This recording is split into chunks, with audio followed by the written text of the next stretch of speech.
The fraud alert didn't come from my wife. It came from the bank. Unusual transfer activity detected. I stared at the number twice. $43,000.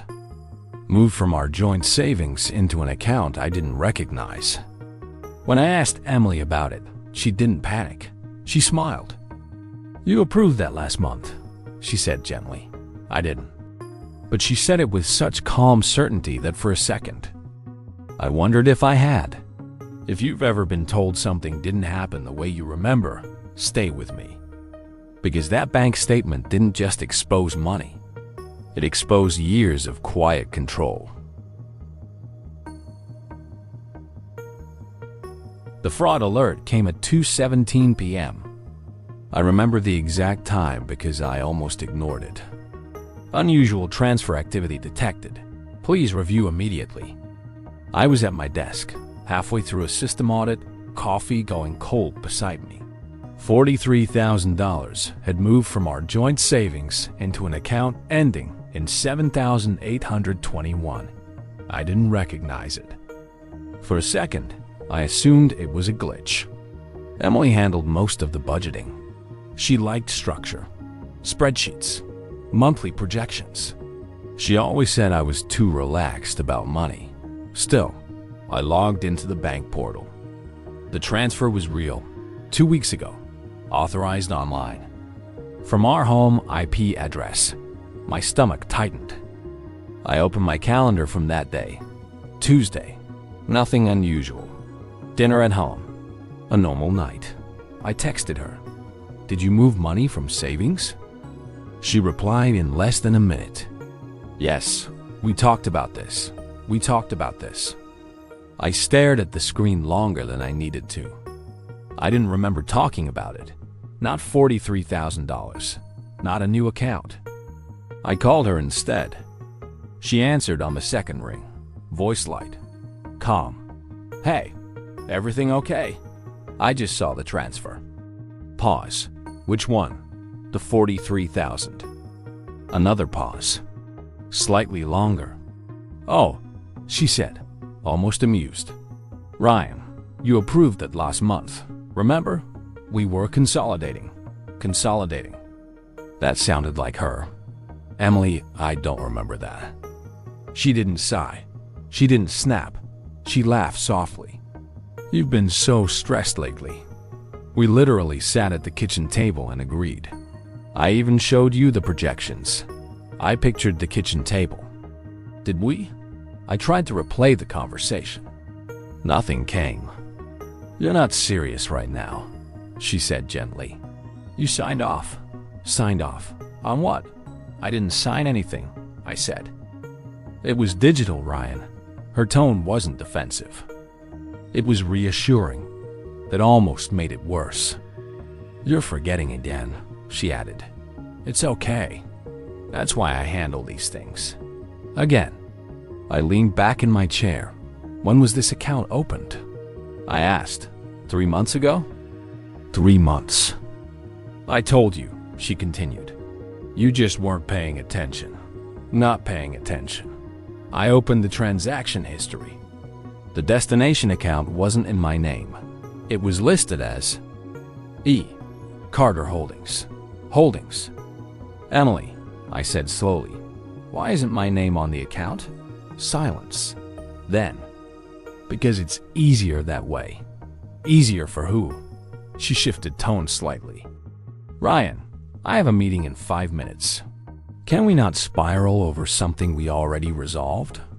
Spiral. That word always made me feel small. Like concern was instability. "We'll talk tonight," she said. "Try not to stress yourself out." The call ended. I stared at the screen. $43,000. Moved quietly. And somehow, according to her, already discussed. I closed my eyes and tried to remember. Kitchen table. Spreadsheets. Approval. Nothing. Just blank space. For the first time, I didn't feel angry. I felt unsure. An uncertainty, I would later realize, is exactly where control begins. The dinner party was Emily's idea. "It'll be good for you," she said that morning. "You've been in your head lately." In my head. That's how she described any disagreement. There were 6 of us around the table. 2 of her co-workers, their partners, and Mark, a friend I'd known since college. Wine flowed. Conversations stayed light. Promotions, travel plans, housing markets. Emily was magnetic in rooms like this. Effortless. Halfway through dessert, Mark asked, "So Ryan, how's work? Still running the cybersecurity empire?" I smiled, trying to. Before I could say more, Emily laughed. Trying is the key word. The table chuckled politely. "He's been so scattered lately," she continued, swirling her wine. "I swear, if I didn't manage the bills, we'd be living in chaos." More laughter. I felt heat rise in my neck. "I manage plenty," I said lightly. "Oh, babe." She smiled at me. The kind of smile that looks affectionate, but isn't. "You forgot to pay the electric bill in March. That was autopay glitching." "Sure," she said gently. "If that helps." The way she said it, soft, amused. Like correcting a child, one of her coworkers leaned in. "It's good you balance each other out." "Exactly," Emily said quickly. "He's brilliant at work, just not always practical." Practical. I took a sip of water instead of wine. Mark avoided my eyes. "You know," Emily added casually, "the other day he was convinced we never discussed a major transfer." My chest tightened. "I wasn't convinced," I said carefully. "I just didn't remember." She placed her hand on mine, squeezing lightly. "Stressed as that," she said to the table. "Memory gaps. He's been under a lot of pressure. Memory gaps." The phrase landed harder than the joke. "I don't have memory gaps," I said, quieter now. The table shifted slightly. Emily's smile didn't fade. "No one's accusing you," she said soothingly. "See? This is what I mean. You get defensive." A few people nodded, not agreeing, just smoothing tension. "I'm not defensive," I replied. There it was again. Everyone laughed, softly this time, but they laughed. Mark finally spoke. "Maybe you need a break, man." "A break? From what?" "From my own mind?" Emily leaned closer to him, lowering her voice just enough to feel intimate. "I've been worried," she said. "Worried? About me?" I sat back in my chair. No one asked my side of the story. No one needed to, because she'd already framed it. As the night ended, one of her coworkers hugged her tightly. "You're so strong," she whispered. "Strong for managing me." In the car on the way home, Emily was silent. When we pulled into the driveway, she finally spoke. "You embarrassed me." I blinked. "I what?" "You made it awkward. You need to stop reacting like that in public." I wasn't reacting. You were. She turned to me fully now. "Ryan, you have to trust me when I say people are noticing changes. Changes. In me." "I didn't do anything," I said. She studied me for a long second.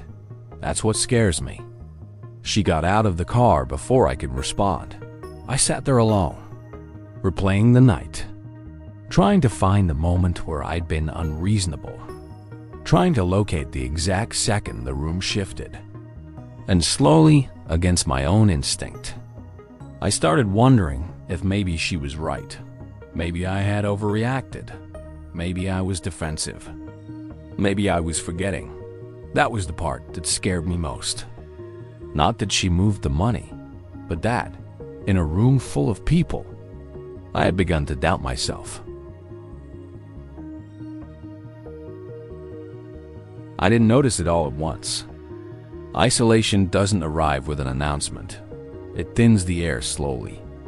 2 weeks after the dinner party, I texted Mark. "Game this Saturday?" No response. That wasn't normal. We'd watched football together for almost 15 years. I waited a day. Nothing. I checked our thread history.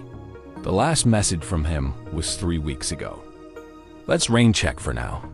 Things feel complicated. Complicated. I scrolled further up.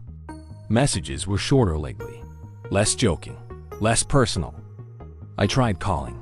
It rang once, then went to voicemail. I told myself he was busy. That's what reasonable people do. That night, I mentioned it casually. Have you heard from Mark? Emily didn't look up from her laptop. He's been distant. Distant how? She shrugged lightly. I think he feels uncomfortable. About what? She finally looked at me.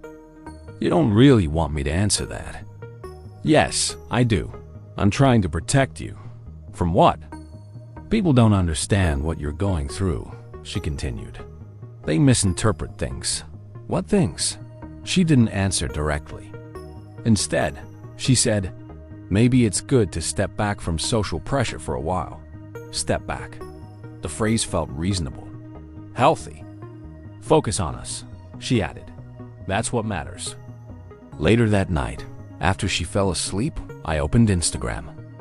Mark had posted photos from a game night with people I knew. The caption read, "Keeping things simple." I wasn't in any of the photos. I checked my phone. No missed invitations. No group thread updates. Just silence. I opened my messages with another friend, Jason. The thread stopped abruptly 2 months ago. I scrolled up. A notification appeared. Password changed successfully. I froze. Emily managed most shared accounts. Email, cloud storage, utilities. I tried logging into our joint email. Incorrect password. My heart began beating faster. I walked into the living room where she was watching TV. Did you change the email password? She didn't look surprised. Yes. Why? You kept forgetting it. I stared at her. I've had that password for years. You asked me to handle it, she said smoothly. I don't remember that. Her expression softened. That's the problem. The problem. Ryan, I'm not your enemy, she said. But you've been slipping. Slipping. She said it like fact, not accusation. I stood there longer than I should have. You're isolating me, I said finally. Her eyebrows lifted. From who?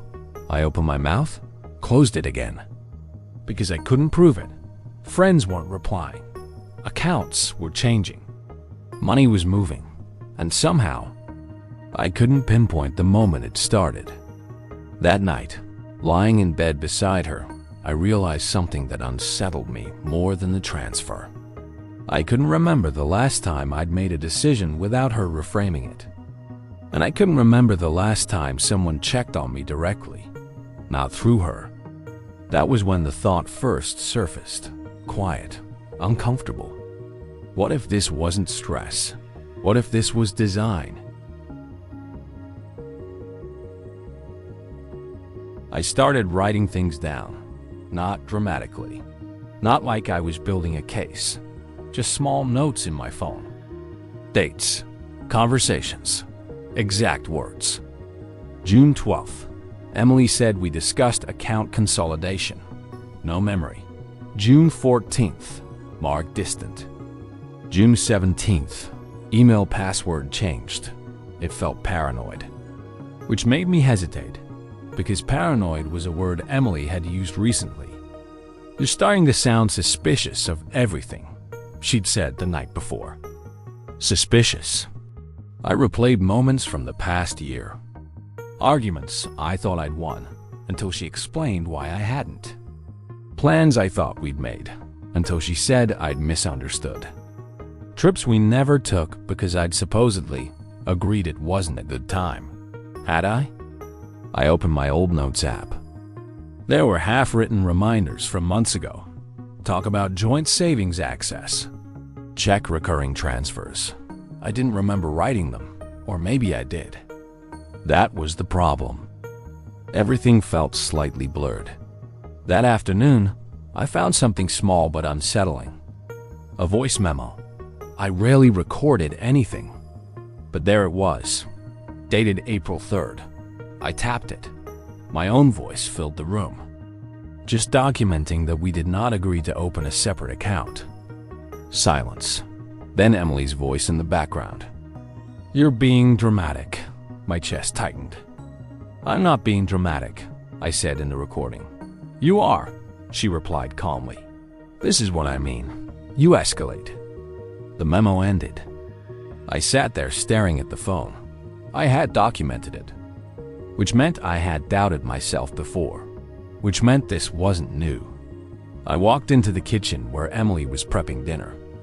"Did we argue about a separate account in April?" She didn't pause. "No, I have a recording." She froze just slightly, then turned. "A recording? You said I was escalating." Her eyes softened instantly. "Oh, Ryan, that tone again." Gentle. Concerned. "You recorded me?" "I just wanted clarity. That's not normal." I felt my footing slip. I didn't feel heard. "That doesn't justify recording your wife." The conversation had shifted. "You're avoiding the point," I said. "No," she replied. "You're spiraling." "Spiraling. You're building narratives," she continued. "This is exactly what I've been worried about. Worried about me." "Emily," I said carefully, "did we or did we not discuss opening a separate account?" She held my gaze. "We discussed options. That's not the same." "It is when you agreed." I didn't agree. She stepped closer. "You did." Her voice wasn't loud. It didn't need to be. "You nodded," she said softly. "You said, 'That makes sense.'" I searched my memory. Nothing. Just blank space. And in that blank space, doubt started filling in. "What if I did?" I asked quietly. She touched my arm. "That's what I've been trying to tell you." "Trying to tell me?" "You've been overwhelmed," she said. "Work. Pressure. You forget things. That's not a character flaw." It felt kind. Reassuring, which made it harder to resist. "Maybe it really was me," I said. She smiled faintly. "I know this isn't easy to hear." Easy. As if she were delivering medical news. "Maybe therapy would help," she added gently. "Just to sort through memory and stress." Memory. Stress. Diagnosis. That night, I lay awake staring at the ceiling. Part of me felt relief. If it was me, then it was fixable. If I was forgetful, then I could improve.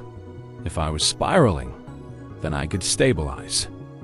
The alternative was harder to face, that someone I loved was rewriting the room while I was standing in it. And I wasn't sure which possibility scared me more. It started with convenience. "That account is just for emergency liquidity," Emily said one evening. "You don't need to track every little movement." Every little movement. $43,000. "I'd still like access," I said. "You have access," she replied smoothly. "To the joint. Not to the other one." She sighed lightly, as if we'd had this conversation too many times. "Ryan, it's in my name for tax flexibility." Tax flexibility. She said phrases like that often. Clean. Professional. Hard to argue with without sounding uninformed. "I'm not trying to control you," she added. "I'm trying to simplify things." Simplify. The word had started to feel dangerous. A few days later, I tried transferring a small amount, just $500, from our joint savings into my personal checking account. Transaction denied. I refreshed the page. Insufficient available balance. That didn't make sense. We had more than enough. I opened the full ledger. Recurring transfers. Smaller ones this time. $3,000 here. $5,000 there. All moving into the same account ending in 7,821. My chest tightened. I checked the account permissions. Joint account. Primary administrator. Emily Carter. Secondary access. View only. View only. I stared at the words. "Emily," I called from the office. She walked in calmly. Yes? Why am I view only on our joint savings? Her expression didn't flicker. You asked me to handle it? When? After you forgot the tax payment. I didn't forget it. The CPA emailed you. She tilted her head slightly. You're getting defensive again. Again. I just want equal access, I said. You have equal access. No, I don't. She crossed her arms, not aggressively, just firmly. You don't need transactional control right now. Right now. The phrase felt temporary, but nothing had been temporary so far. Why not? I asked. Because you've been impulsive. Impulsive, I blinked. In what way? Emotionally. That's not financial impulsivity. It connects, she said softly. You don't see patterns when you're overwhelmed. Overwhelmed. She always framed it as protection. Emily, I said carefully, are you planning something I don't know about? The question hung there. Her expression shifted, not to anger, to disappointment. That's hurtful, she said. Hurtful? I'm asking a fair question. You're implying I'd take advantage of you. I didn't answer, because part of me was. She stepped closer. You're starting to scare me a little, she said quietly. Scare me. My stomach dropped. I'm asking about money. It's the way you're asking. The way, not the content. The tone, the posture, the fact that I was questioning it all. I've protected us financially for years, she continued. While you've been distracted. Distracted. When did that become true? I asked. She didn't answer directly. Instead, she walked to the fridge and grabbed a bottle of water. Maybe you should take a few days off work, she said. Clear your head. Clear your head. Like I was the unstable variable in the equation. After she left the room, I tried logging into the 7,821 account again. Access denied. Password required. I didn't have it.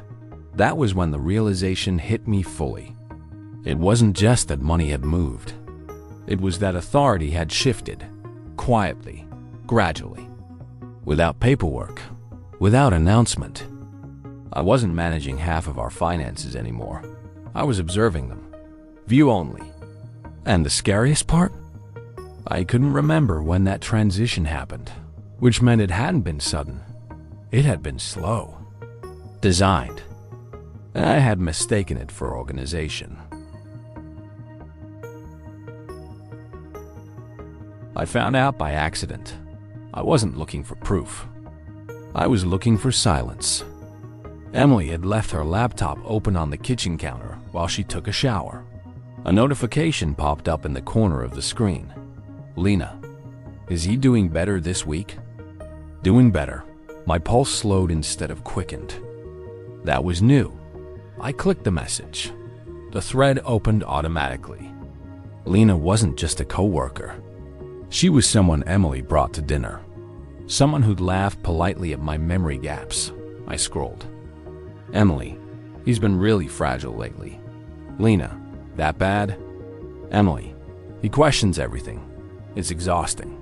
Lena, that must be hard on you. Emily, I don't think he even realizes how unstable he's been. Unstable. The word felt clinical, strategic. Further up the thread, Emily, he thought I stole money from him. Can you imagine? Lena, that's paranoid. Emily, exactly. There was a small pause in the thread. Then, Emily, I'm honestly worried about what he might do if he spirals. My stomach went cold. What he might do. She wasn't just framing me as forgetful. She was positioning me as unpredictable. Dangerous. I heard the shower turn off. I closed the laptop slowly and stepped back. By the time she walked into the kitchen wrapped in a towel, I was leaning against the counter. Do you tell people I'm unstable? I asked. She didn't flinch. What? Lena, you said I'm fragile, unstable. Her expression shifted immediately to concern. You went through my messages? Answer the question. She shook her head slightly. I was venting. Venting that I'm paranoid? You accuse me of theft, she said calmly. That's not nothing. I asked about money that disappeared. You implied criminal intent. That's not what I did. She stepped closer. Ryan, you don't hear yourself sometimes. Don't hear yourself. You've been escalating in conversations. You record me. You track transactions obsessively. I stared at her. I'm trying to understand what's happening. And that's what scares me, she replied softly. There it was again. Scares me. You're creating narratives, she continued. You're looking for patterns that aren't there. But you told Lena I'm unstable. I said you've been struggling. That's not the same. It is when you won't admit it. Won't admit it. Emily, I said carefully, are you telling people I'm dangerous? Her eyes widened. Dangerous? Where would you even get that? From your messages? From the tone? From the framing? I said I'm worried, she replied. Worried about what? That you're losing perspective. Perspective? She never accused directly. She suggested, which made it harder to refute.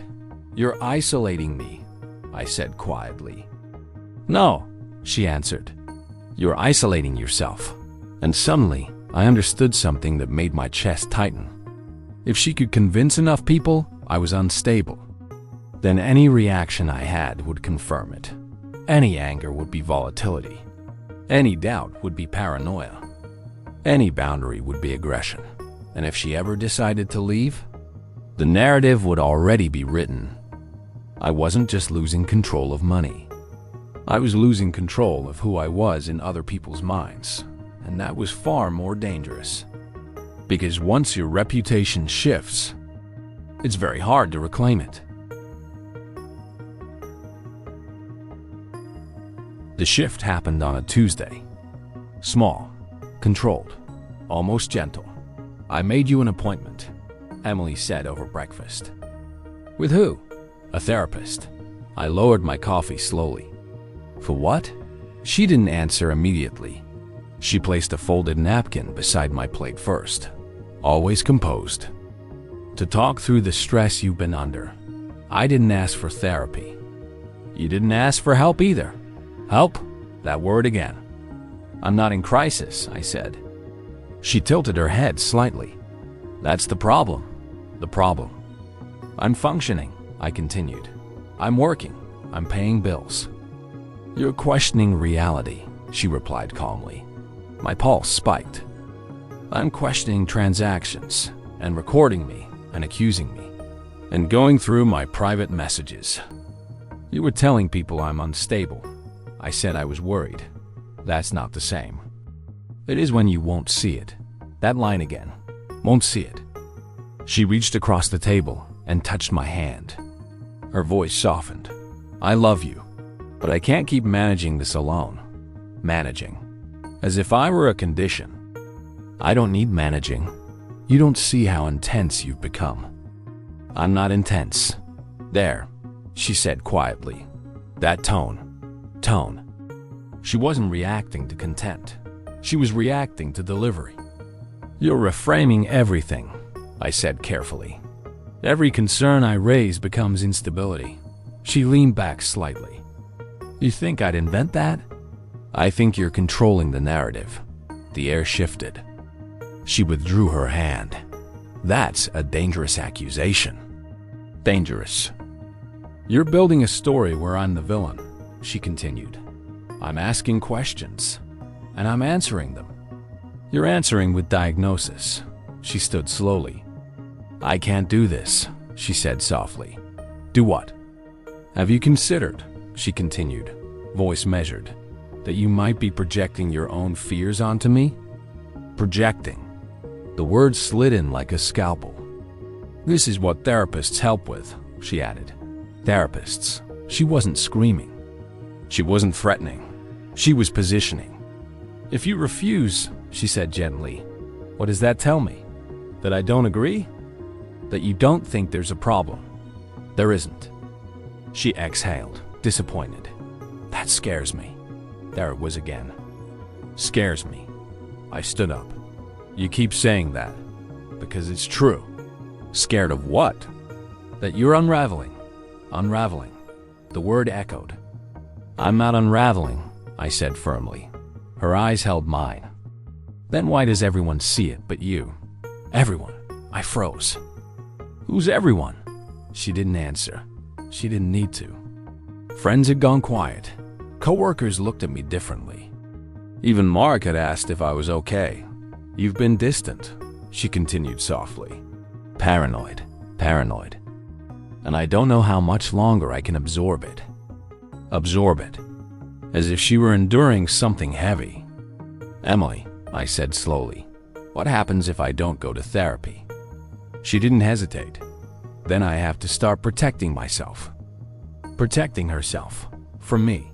The implication hung in the room. For the first time, the manipulation didn't feel subtle. It felt strategic. If I agreed to therapy, I validated her narrative. If I refused, I confirmed it. And that was when something inside me shifted. Not anger. Clarity. This wasn't about mental health. It was about leverage. And she was tightening it. I looked at her calmly. I'll go, I said. Relief flashed across her face. Victory. But she didn't realize something had changed. I wasn't going to therapy to fix myself. I was going to document the story. Because if she was building a case, I needed evidence of my own sanity. Therapy wasn't what she expected. Dr. Hargrove didn't nod sympathetically at stories of paranoia. He asked for timelines, specifics, dates. What changed first? He asked in our third session. Access, I said. Access to what? Money, accounts, passwords, friends. He didn't write that down immediately. He just looked at me. Have you verified those changes independently? He asked. I've tried. Tried how? I showed him screenshots. Transaction logs. The voice memo. He listened without reacting.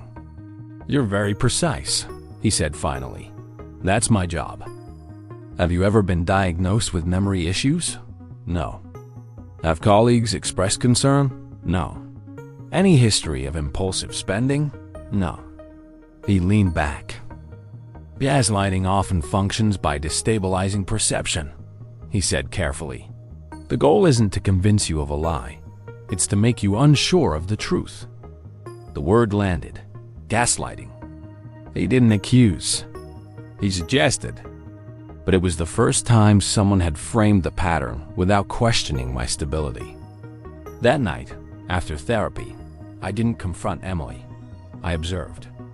She was on her laptop again. 7,821 account.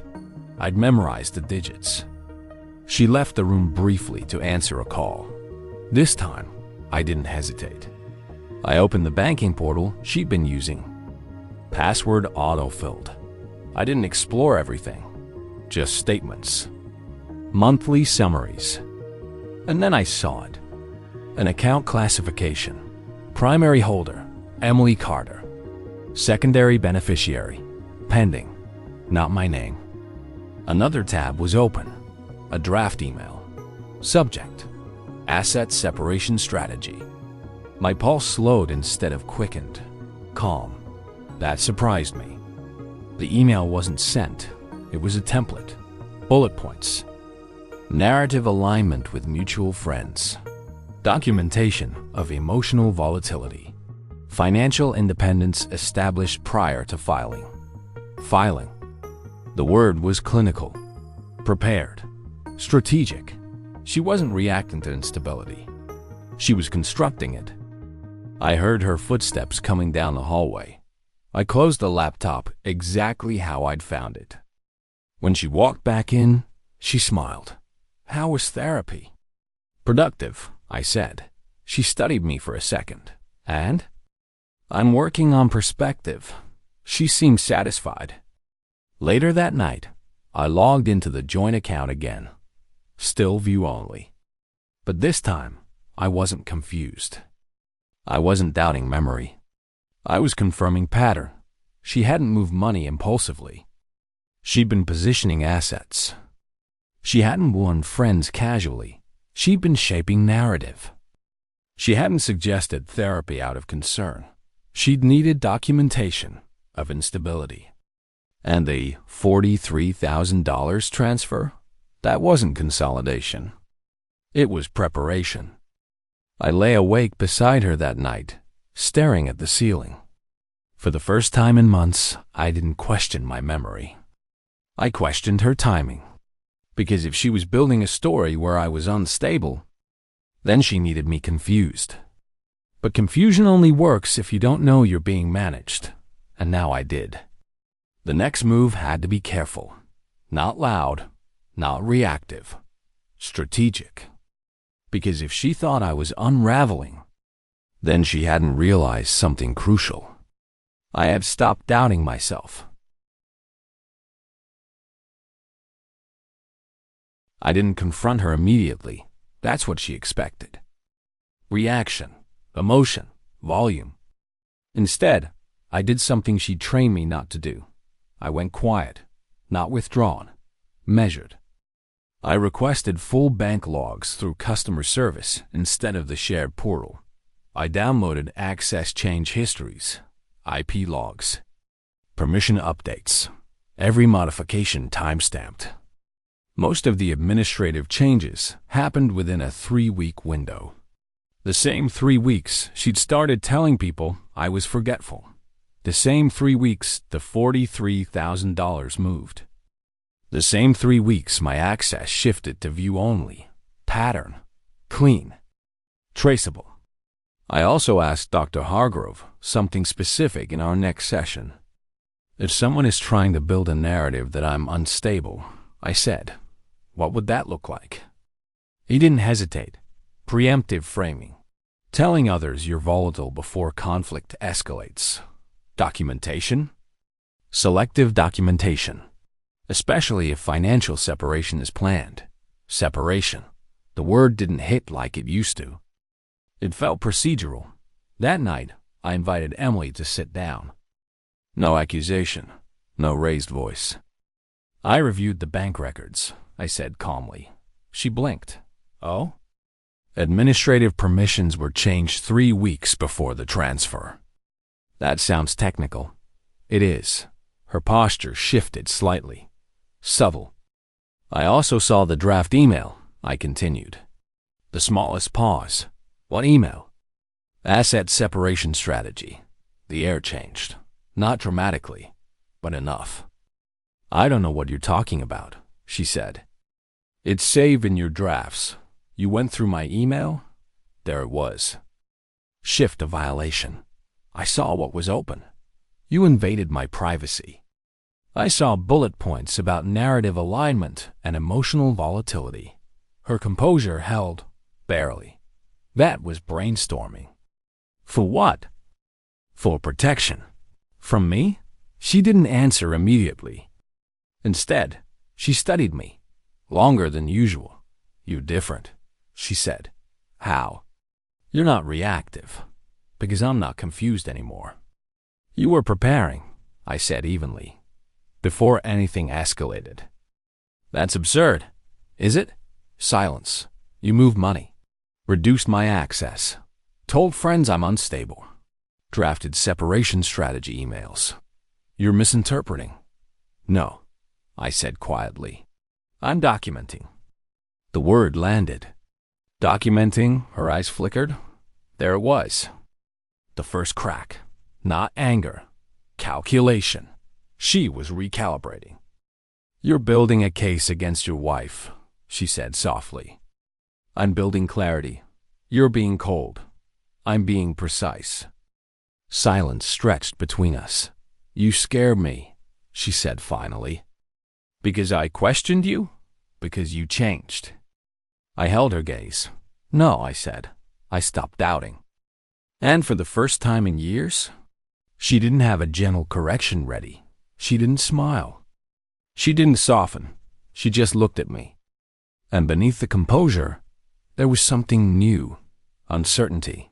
Not mine. Hers. I didn't shout. That surprised her more than anything.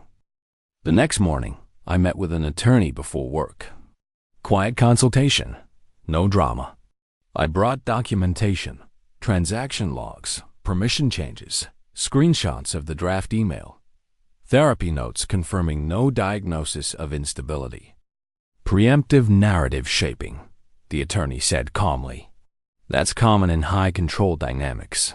High control, not volatile, not unstable. Controlled. We discussed financial rights, legal access, asset division. Half of the joint savings was still legally mine. View only didn't override ownership. By the time I got home that evening, I had already initiated a lawful transfer of my share into a new account, one in my name only. Transparent, documented, not hidden. When Emily saw the notification, she didn't panic. She came into the office quietly. You moved money. Yes. Without telling me. It's legally mine. Her jaw tightened slightly. You're escalating. No, I said calmly. I'm equalizing. Silence. You talked to someone, she said. Yes. Who? An attorney. There it was. A flicker. You're overreacting. I'm responding. To what? To patterns. She studied me, searching for cracks. You're blowing up our marriage over stress and miscommunication. I'm ending a dynamic. Her expression hardened slightly. So that's it? Yes. You're leaving? Yes. She waited. For anger. For tears. For something to frame. You'll regret this, she said softly. Maybe, I replied. But I won't doubt myself. That landed differently. Because doubt had been the leverage. Without it, her strategy thinned. You think you're the victim, she said. No, I answered evenly. I think I was managed. The word made her eyes narrow. You're rewriting history. No, I said quietly. I'm remembering it. And that was the difference. I packed one suitcase. Not dramatically, not in rage, just methodically. When I walked out, she didn't stop me. She stood in the hallway, arms crossed. Calm again, but not in control. Outside, the air felt different. Not lighter, clearer. My phone buzzed. A message from Mark. Hey, heard things were tense. If you need to talk, I'm here. Short, neutral, not framed by her. I stared at the message for a long second. For the first time in months, someone had reached out directly. Not through her, not about her, just to me. Control doesn't always look like violence. Sometimes it looks like concern, like organization, like protection. Until you realize your memory has been negotiated, your access reduced, your identity reframed, and the most dangerous part? You almost believed it. But once you see the pattern, it's impossible to unsee. And clarity is louder than any argument. If someone slowly convinced you that your doubts were instability, that your questions were aggression, that your memory was unreliable, would you fight louder or would you leave quietly? Because sometimes the strongest move isn't proving someone wrong. It's refusing to let them define you.